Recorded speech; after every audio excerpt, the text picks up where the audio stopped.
세상과는 다른 예수님의 통치 방식이라는 제목으로 말씀 나누겠습니다. 오늘 말씀에 보면 세베대의 두 아들이라고 불리는 야고보와 요한이 예수님께 나와왔습니다. 그들은 당차게 예수님께 자신들의 요구사항을 들어주시기를 요청하고 있습니다. 아무리 스승이고 허물이 없는 사이지만 예수님께 자기가 원하는 것을 바로 얘기하는 것을 보면 세베대와 요한 참 용기 있는 사람들이지 않았을까라는 생각이 듭니다.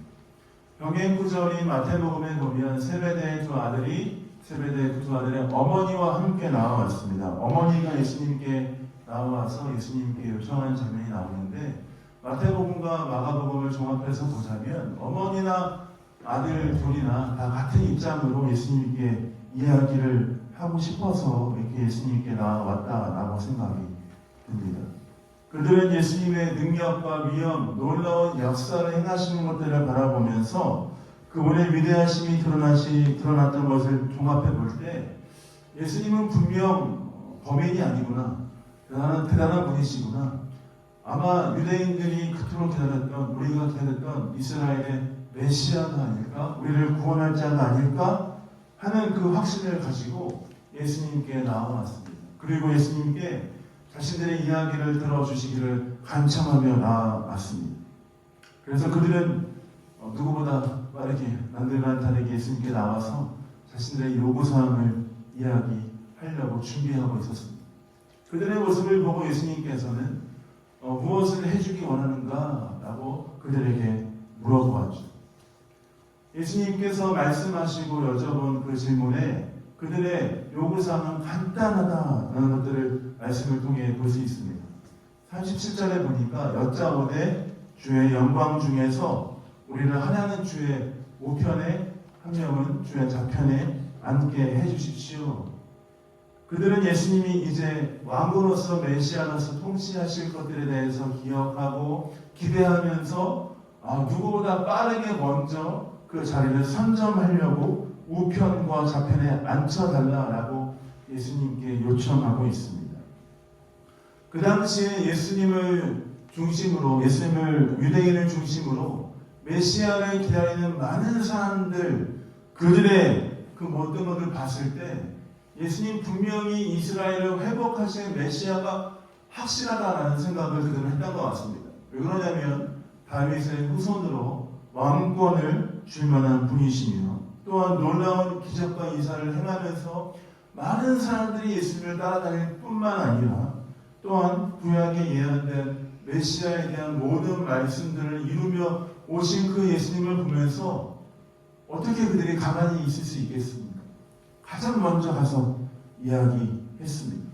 만약 그들이 내가 오른쪽 왼쪽에 그 메시아인 그분 오른쪽 왼쪽에 앉아서 그분과 함께 통치한다면 분명 나는 많은 권세를 누리고 많은 힘이 있을 거야 라고 그들은 생각했던 것 같습니다. 세상의 왕들처럼 다스리는 그 나라, 그 영광 중에 예수님이 왕이시고 내 옆에 있다면 얼마나 많은 권세와 힘을 누릴 수 있을까 하는 기대를 가지고 쉽게 말하면 예수님께 청탁을 하기 시작한 거죠. 주님, 내가 오른쪽 왼쪽에 앉고 싶은데 좀 들어주십시오 라고 얘기했습니다. 그때 예수님은 38절에 무시무시한 말씀을 하고 계십니다. 38절 말씀을 같이 한번 읽어볼까요? 38절입니다. 읽겠습니다. 시작.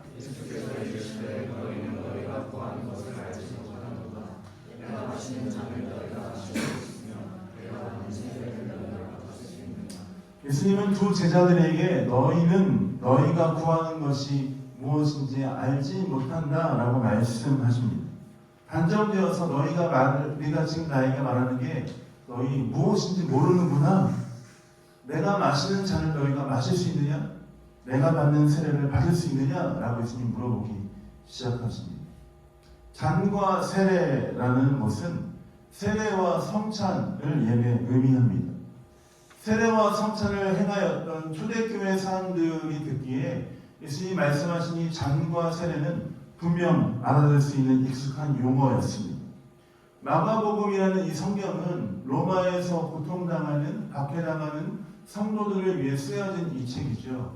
이 복음서가 성도들을 위한 로마에 있는 성도들을 위해 쓰여진 책인데 로마에 있는 성도들, 박해당하는 성도들은 잔과 세례 그걸 들었을 때 초대교회에 우리들을 위해서 주신 말씀이구나. 잔과 세례는 무엇일까요? 예수님이 받으신 잔과 세례는 예수님이 받으실 고통을 의미하는 것입니다. 고난을 의미하는 것이죠. 예수님이 받으신 십자가에서의 그 모든 고난과 고통, 잔과 세례 너희가 받을 수 있느냐라고 말씀하시는 것입니다. 이것을 조금 더 쉽게 표현해서 얘기하자면 예수님께서 잔과 세례를 받을 수 있느냐 하는 말씀은 이렇게 해석될 수 있습니다. 내가 이제 십자가를 질 건데 너희들 그 십자가를 함께 질 수 있겠는가? 또한 너희가 나를 따라와서 그 고난과 고통의 시간들을 보내며 하나님 나라의 영광을 위해 살아갈 수 있겠는가? 라고 하는 아주 심오한 질문과 심오한 그 질문에 대해서 이 세베대의 두 아들은 어떻게 이야기하냐면 아주 쉽게 아주 간단하게 이야기합니다. 39절에 보면 이렇게 나와 있습니다. 그렇게 그들이 말하되 할 수 있나이다. 예수님이 말씀하신 이 잔과 세례에 대해서 그들은 사실 이 깊이와 예수님이 말씀하신 그 고난의 깊이와 고난의 그 것들에 대해서 알지 못한 상태에서 예수님이 말씀하시니까 덥석 물기 시작한 것이죠. 예수님이 이 땅에 오셔서 행하신 놀라운 일들, 그 누구도 행할 수 없는 놀라운 일들에 대해서 예수님 너희가 할 수 있느냐라고 도전하시는데 이 세베대의 두 아들 야고보와 요한은 할 수 있습니다. 그럴 수 있습니다. 라고 예수님께 당당하게 천진난만하게 이야기하기 시작합니다.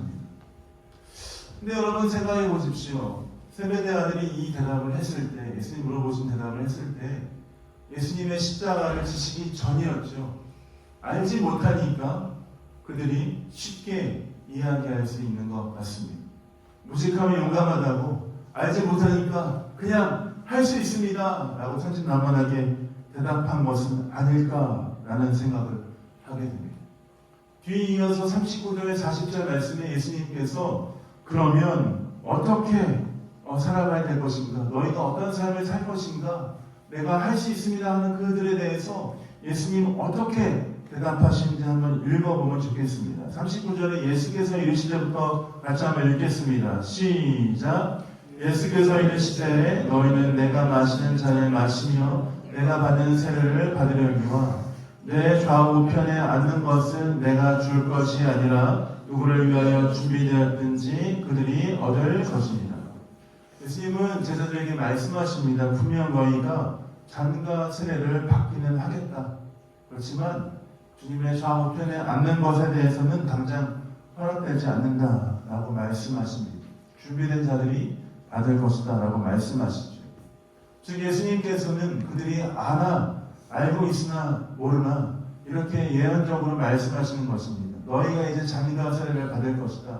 너희도 이제 고통의 자리에 고난의 자리에 고난의 길을 걸어갈 것이다 라고 예수님께서 말씀하시고 이미 말씀을 통해 가르쳐 주시는 것이죠. 그렇지만 준비된 자리, 그것은 예수님 내가 허락하는 것이 아니라 하늘 아버지께서 허락하신 것이다. 너희는 그 길을 걸어가라 라고 도전하시는 것입니다. 그렇게 세베대의 두 아들 야고보와 요한 예수님과 심오한 대화를 나누는 가운데 확실히는 모르나 그들이 알고 있는지 깨닫는지 확실히는 모르나 예수님 그 세베대의 두 아들들에게 차근차근 설명해 주고 있습니다. 세베대의 두 아들에게 차근차근 설명하실 때에 이 두 아들만 들었던 것이 아니라 아마 그 자리에 있던 많은 사람들이 함께 들었던 것 같습니다.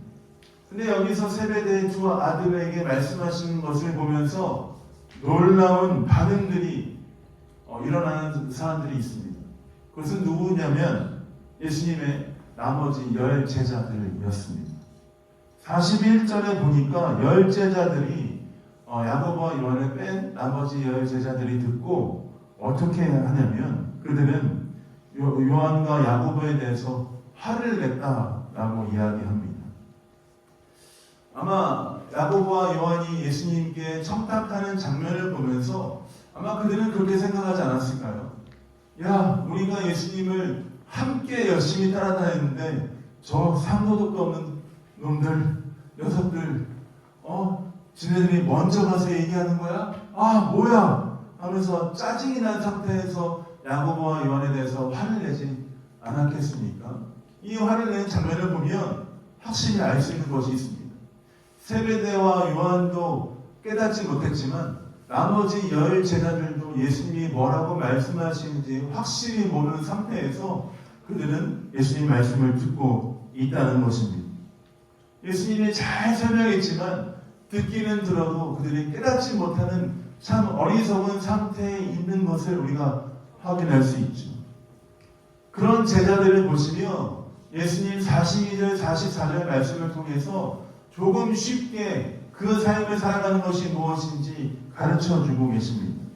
42절, 44절 말씀을 다시 한번 읽어보겠습니다. 읽겠습니다. 시작! 예수께서 불러다가 이르시되 이방인의 집권자들이 그들을 임의로 주관하고 그 고관들이 그들에게 권세를 부리는 줄을 너희가 알거니와 너희 중에는 그렇지 않을지니 너희 중에 누구든지 크고자 하는 자는 너희를 섬기는 자가 되고 너희 중에 누구든지 으뜸이 되고자 하는 자는 모든 사람의 종이 되어야 하리라. 예수님은 제자들에게 42절을 보니까 세상 사람들의 그 통치 방식에 대해서 말씀하고 계십니다. 그들은 임의대로 자신이 하고 싶은 대로 다스리고 권세를 부리고 권력을 갖는다. 힘 있는 사람들은 자신이 원하는 방식대로 통치하고 다스리는데 라고 말씀하시고 있죠. 어쩌면 세베대의 두 아들 야고보와 요한은 그 세상 사람들의 통치 방식을 따라 자기도 그런 힘을 갖고 싶어서 예수님께 나아왔다 하는 것들에 대해서 예수님 잘 풀어서 설명하고 있는 것입니다. 예를 들면 여러분, 왕들은 어떻게 통치합니까? 왕의 말이 곧 법입니다.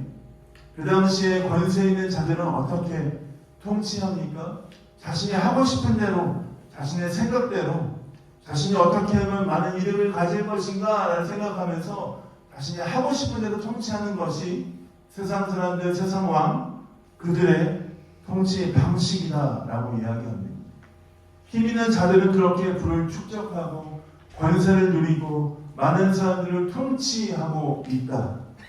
어쩌면 세베대의 두 아들, 또 이야기를 듣고 화냈던 10명의 제자들도 그런 힘을 갖고 싶어 한다 하는 것들에 대해서 예수님 말씀하고 있는 것 같습니다. 근데 예수님은 그런 세상 사람들의 통치 방식이 아니라 새로운 통치 방식에 대해서 말씀하십니다.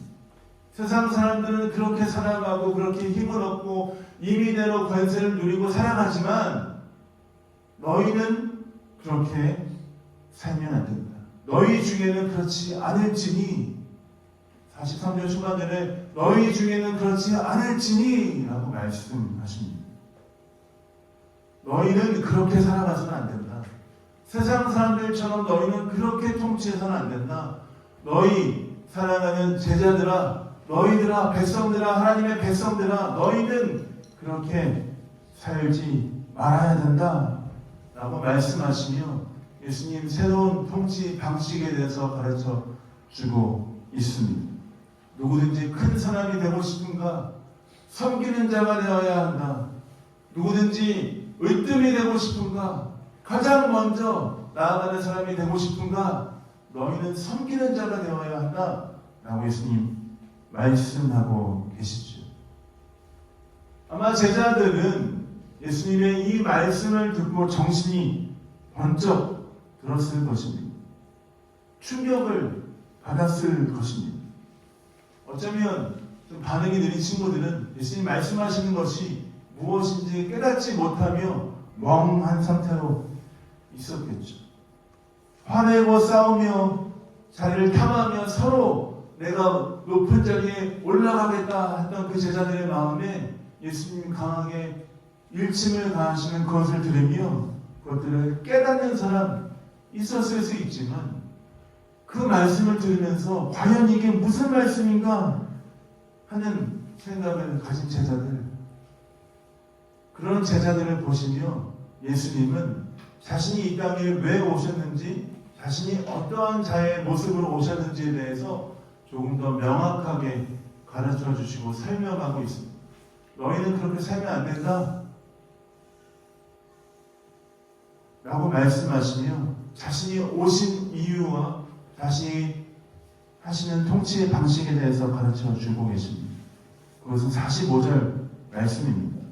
45절 예수님이 이 땅에서 어떻게 통치하시는지, 어떻게 이 땅에 오셨는지, 어떻게 사시는지 한번 45절 말씀을 같이 한번 읽어보겠습니다. 읽겠습니다. 시작. 우리가 섬기려 하고 자기 목숨을 많은 사람의 대속물로 주려 합니다. 아직도 예수님이 말씀하신 것이 무엇인지 아리까리하고 헷갈리는 제자들에게 예수님은 자신이 오신 목적을 이야기하며 어떻게 살아야 될지에 대해서 가르쳐주고 계시죠. 나는 하나님의 뜻 가운데 이 땅에 왔다. 인자가 온 것은, 내가 온 것은 많은 사람들을 통치하고 다스리려고 온 것이 아니라 오히려 섬기고 그들을 위한 대속물로 나를 드리기 위해서 나는 섬기는 자로 이 땅에 왔다. 사랑하는 제자들아, 사랑하는 성도들아, 사랑하는 하나님의 백성들아, 나는 하나님의 뜻 가운데 이 땅에 와서 그 뜻 가운데 섬기며 그 뜻 가운데, 하나님의 뜻 가운데 대성물로 내 삶을 들여서 하나님의 뜻을 완수하는 자로 왔다. 너희도 나처럼 살아야 된다 라고 예수님이 가르쳐 주고 계시는 것입니다. 예수님이 능력이 없어서 약한 모습으로 예수님이 이렇게 약한 말씀하시는 것입니까? 예수님은 그들이 원하는 힘이 없는 분이 그들이 얘기하는 대로 그들이 원하는 그 힘을, 통치 능력을 갖고 있지 않아서 내가 섬기는 자로 왔다라고 이야기하는 것이 아닙니다. 예수님 어떤 분이십니까? 하늘과 땅의 모든 권세와 능력을 가지신 분이십니다. 말씀으로 모든 것을 창조하시고 다스리시는 분이시죠. 모든 것을 이끄시고 모든 것을 다스리시고 통치하시는 주님, 모든 만물이 주로부터 왔고 주에게로 말미암는 그 중심에 계신, 세상의 모든 힘의 중심에 계신, 권세의 중심에 계신 그분이 바로 예수 그리스도이십니다. 놀라운 능력과 영광을 가지신 분이시지만 그분은 어떻게 말씀하십니까? 내가 힘과 능력이 없어서 이렇게 얘기하는 것이 아니라 나는 그 모든 것을 가진 사람이지만 그럼에도 불구하고 섬기는 자로 살아간다. 섬기는 자로 이 땅에 왔다. 너희도 나처럼 섬기는 자의 삶을 살아야 된다. 예수님 가르쳐 주시고 말씀하고 계십니다. 제자들이 이 말씀을 듣고 깨달았는지 안 깨달았는지 모르지만 우리에게는 주님 은혜를 주시고 깨닫게 하시는 줄 믿습니다. 오늘 우리가 이 이야기, 이 말씀의 스토리를 가지고 우리에게 주시는 메시지 하나를 나누기 원합니다. 하나님의 백성인 우리는 세상과 다른 예수님의 통치 방식, 섬기며 다스리는 자의 삶을 살아야 합니다. 하나님의 백성인 우리는 세상과는 다른 방식, 예수님의 통치 방식, 섬기며 다스리는 자의 삶을 살아야 합니다. 오늘 본문에 보면 야고보와 요한은 또한 나머지 10제자는 모두 세상의 방식처럼 자신들이 통치하고 다스리고자 한 열망을 갖고 있었습니다.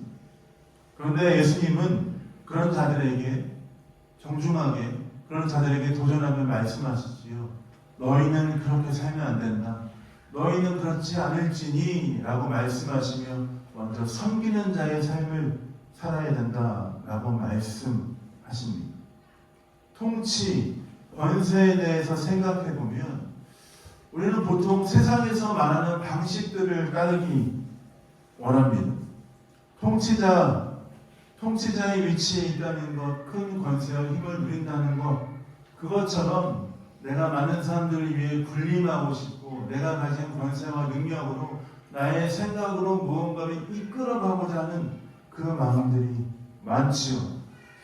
세상에서 관직들이 그렇고 많은 재물을 가진 사람들의 방식이 그렇습니다. 근데 예수님께서는 제자들과 우리에게 너희는 그렇게 살면 안 된다라고 말씀하시며 다시 우리에게 가르쳐주고 있습니다. 이 세상을 내가 꿈꾸는 대로 정의롭고 아름답게 바꾸기 위해서 내가 권력을 가져야 되겠다. 좋습니다. 권력을 가질 수 있죠. 이 세상을 아름답고 놀랍게 섬기며 다스리기 위해서 내가 많은 재정을 벌어서 부자가 되어야 되겠다. 부자가 될 수 있습니다. 공부를 열심히 하고 사업을 열심히 하고 하나님이 주신 지혜 안에서 선한 영향력을 펼치고 이 사회 안에서 하나님의 놀라운 은혜와 영광을 떨치는 그런 삶을 사는 것 아름답고 좋은 삶입니다. 그리고 실제적으로 그렇게 살아가고 있는 많은 크리스찬들이 있습니다. 넓게는 사회 안에서 지역 안에서 그렇게 살아가고 있는 사람들이 많이 있습니다. 할 수만 있다면 우리도 유명해지면 좋겠죠. 할 수만 있다면 우리가 부자가 돼서 하나님 주신 마음을 가지고 열심히 섬기며 재물도 충만해서 선한 영향력으로 흘려보내며 그렇게 행복하고 아름답게 하나님의 나라를 선포하면 좋겠습니다. 그런데 생각해보면 그 일들 많은 사람들에게 영향력을 끼치며 아름다운 마음으로 섬기며 베풀고 살아가고 아름다운 정책을 펼치는 것, 그것은 그리스도인이 아니더라도 많은 사람들이 할 수 있는, 누구나 할 수 있는 섬김입니다. 예수님을 믿는 사람들 중에 그렇게 살아갈 수 있는 것들은 확신하지만 예수님을 믿지 않는 사람들도 그렇게 살아가며 많은 사람들에게 칭송을 받는 사람들도 있죠. 그렇다면 그리스도인으로서 우리는 어떻게 세상을 잘 섬길 수 있을까? 어떻게 하면 우리가 그리스도인으로서 이 세상에서 하나님의 영광을 드러내며 하나님의 마음을 가지고 이 땅을 섬기며 살아갈 수 있을까 하는 생각을 하게 됩니다. 세상 사람들이 할 수 없는 것, 우리만이 할 수 있는 섬김이 무엇일까라는 고민을 하게 됩니다. 그 섬김은 무엇입니까? 이 세상과 많은 지역의 사람들을 위해서 우리가 좋은 센터를 짓고 세상이 사람들이 누구나 와서 우리가 할 수 있게끔 교회가 더 크고 아름다워져서 많은 사람들이 우리 교회가 아니면 안 되는 상황을 만드는 것, 그것이 우리가 할 수 있는 일일까요? 우리가 베를린 땅에 살면서 한글학교도 시작하고 체험관도 지어서 많은 사람들이 이용하고 또 요양원도 만들고 너무 꿈이 큰가요? 유학생들이 재정을 들이지 않고 기숙사에 살 수 있게끔 그래도 그렇게 오픈하고 여러 개 되면 그렇게 하면 좋죠. 근데 그거보다 더 크고 놀라운 하나님께서 우리에게 요구하시고 도전하시는 일이 있습니다. 그것은 무엇이냐면 세상 사람들, 이 지역과 사회의 사람들이 하나님의 나라를 바라볼 수 있도록 우리 베를린 영광교회가, 우리 교회가 하나님을 예배하고 하나님을 기도하는 그 일에 더 중점적으로 최선을 다해 주 앞에 나아가는 일, 그 일들을 우리에게 맡겨주셨다는 것입니다. 어쩌면 사람들이 이렇게 생각할 수 있습니다. 예배하고 기도하는 것, 야 그거 주일날 아무 때나 할 수 있는 거 아니야? 예배하고 기도하는 것, 이 세상을 섬긴다는 것으로 얘기하는데 너무 수동적인 거 아니야? 야 예배하고 기도하는 거 베를린 영광교회들에 말고도 베를린에 한인교회 많은데 다 하고 있는데 그게 특별해? 라고 생각할 수 있습니다. 사람들은 좀 실망합니다. 예배하고 기도하면 세상이 바뀌는가? 예배하고 기도하면 사회가 변화하는가? 아주 소극적인 방법으로 숨고 싶은 사람들이 하고 취하는 방법이 예배하고 기도하는 것이 아닌가라고 생각할 수 있습니다. 근데 여러분, 예배하고 기도하는 것은 그 어떤 것보다 가장 적극적이고 열정적인 섬김이라는 것을 기억하십시오. 왜 그렇습니까? 예배하고 기도할 때에 온 세상을 통치하시고 다스리시는 하나님의 영광이, 하나님의 역사가 이 땅 가운데 임하는 그 일들이 예배하고 기도할 때 시작되기 때문입니다. 세상 사람들은 예배하고 기도하는 것, 그것을 통해서 하나님의 나라가 이 땅에 와서 놀랍게 역사하시는 하나님의 통치를 바라보게 하는 것, 아무리 돈이 많아도 할 수 없는 일입니다. 그렇지만 예배하고 기도하는 것, 하나님을 바라보고 하나님 기대하며 주 앞에 나아가는 것, 우리는 할 수 있는 일 아닙니까? 이 땅에 베들레헴에 살면서 우리가 할 수 있는 가장 큰 섬김이 무엇입니까? 하나님의 나라와 주의 뜻이 우리 교회를 통해서 베들레헴 땅 가운데 흘려보내지도록, 베들레헴 땅 가운데 일어나도록, 베들레헴을 통해서 온 세계 열방 가운데 하나님의 역사가 흘러가도록 우리는 적극적으로 주 앞에 기대하고 바라보며 기도하며 주 앞에 나아가는 것, 그것이 우리가 할 수 있는 가장 큰 섬김이라는 것입니다. 그래서 저는 베들레헴 영광교회에 많은 일 중에 많은 모임이 있고 많은 이야기가 있고 많은 모임이 있지만 그 중에 가장 중점적으로 두는 모임이 있다면 바로 이 주일 예배입니다. 베들레헴 영광교회가 주중에 모임 많이 없지 않습니까? 주일날 크게 주일날 집중해서 하나님의 영광과 은혜를 바라보며 마음을 쏟아서 예배하고 하나님의 놀라운 역사가 베들레헴 땅 가운데 임하기 소원한 마음으로 우리가 이 땅 가운데 기도하는 그 사명을 감당하기 위해서 주일날 저는 생명을 보고 기도하고 예배하고 있습니다. 사랑하는 베들레헴 영광교회 성도 여러분, 이 주일 예배의 시간이 그만큼 중요한 시간입니다. 이 주일 예배 가운데 우리에게 주시는 은혜를 충만히 받고 우리가 이 땅 가운데서 주님 우리에게 주시는 섬김을 잘 섬길 수 있도록, 하나님 우리의 삶을 통해 놀랍게 역사하시도록 우리가 하나님의 은혜를 강력하게 받고 소원하는 시간, 이 주일 예배의 시간을 놓치지 마신 여러분 되시길 예수님의 이름으로 축복드립니다. 이 주일 예배의 시간을 통해서 하나님의 놀라운 역사가 일어날 것입니다. 이 주일 예배를 통해서 우리 삶 가운데 치유와 회복이 일어날 뿐만 아니라 하나님의 은혜와 치유와 회복과 놀라운 역사를 경험한 우리의 삶을 통해서 이 베들레헴 땅이 변화될 것입니다. 우리와 함께하는 사람들이 변화될 것입니다. 우리와 함께하는 모든 이웃들 뿐만 아니라 이 나라와 열방까지 하나님의 역사와 은혜가 흘러갈 것입니다.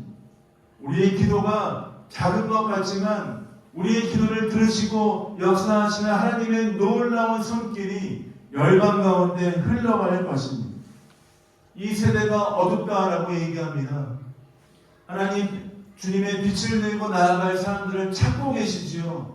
하나님의 진리의 빛이 베들레헴 영광교회에서 예배하고 기도하고 주님을 바라보는 우리를 통해서 열방 가운데 흘러가길 예수님의 이름으로 축복드립니다. 기도하며 주 앞에 나아갈 때 하나님이 우리의 삶을 통해 일하실 것입니다. 기도하며 예배하며 주 앞에 나아갈 때에 하나님께서 우리의 삶을 통해 우리 이웃 가운데 우리 교회를 통해서 놀랍게 일하실 것입니다. 세상 사람들은 할 수 없는 일, 그 예배와 기도하는 그 일들을 우리에게 맡기시고 우리에게 최선을 다하라 말씀하시며 우리로 하여금 모여서 예배하게 하시고 우리로 하여금 이 사명을 감당하게 하셨습니다.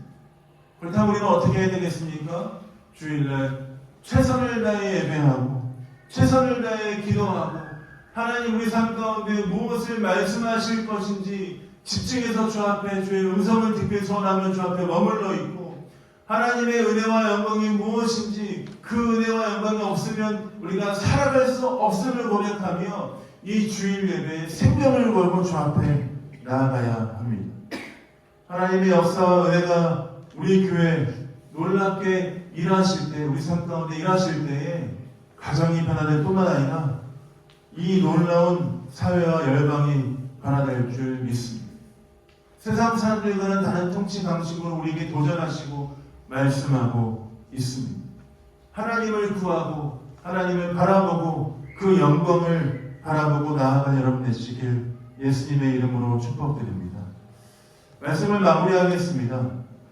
우리는 이 땅을 섬기는 자로 부르심 받았습니다. 예수님이 이 땅에 우리에게 이 땅에 오신 이유는 섬기려 하십니다라고 말씀하셨습니다. 이번 일주일 동안 베를린 영광교회 모든 성도와 가정에 주신 사명을 기억하십시오. 일주일 동안 하나님의 말씀을 우리 마음 가운데 붙들고 주 앞에 나아가십시오. 하나님 기도하는 일에, 예배하는 일에, 하나님의 뜻을 구하는 일에 우리를 부르셨으니 우리가 기도하며 예배하며 하나님 이 땅을 섬기겠습니다. 이 땅을 섬기며 나아가겠습니다. 일주일 동안 최선을 다해 하나님 앞에 기도하시고 주의 영광을 구하며 나아가며 하나님의 놀라운 뜻을 선포하고 나아가는 여러분 되시길 예수님의 이름으로 축복드립니다. 다시 한번 우리 찬양하고 마무리할까요? 마무리할 때 우리 아까 부른 찬양 중에 예수 하나님의 공이라는 찬양이 있습니다. 예수 하나님의 공이 찬양 같이 한번 하실 때에 하나님 주님의 나라와 주님의 권세와 주님의 놀라운 통치 역사가 우리의 삶을 통해 아버지 열방 가운데 흘러가길 원합니다. 하나님 일주일 동안 주님 열심히 기도하며 섬기며 나아가겠습니다. 일주일 동안 우리의 삶을 통해 역사하시는 하나님을 기대하는 마음으로 열정을 다해 예배하며 기도하며 나아가겠습니다 하는 마음을 가지고 같이 찬양하고 주 앞에 나아가도록 하겠습니다. 같이 한번 찬양하겠습니다. 예수 하나님의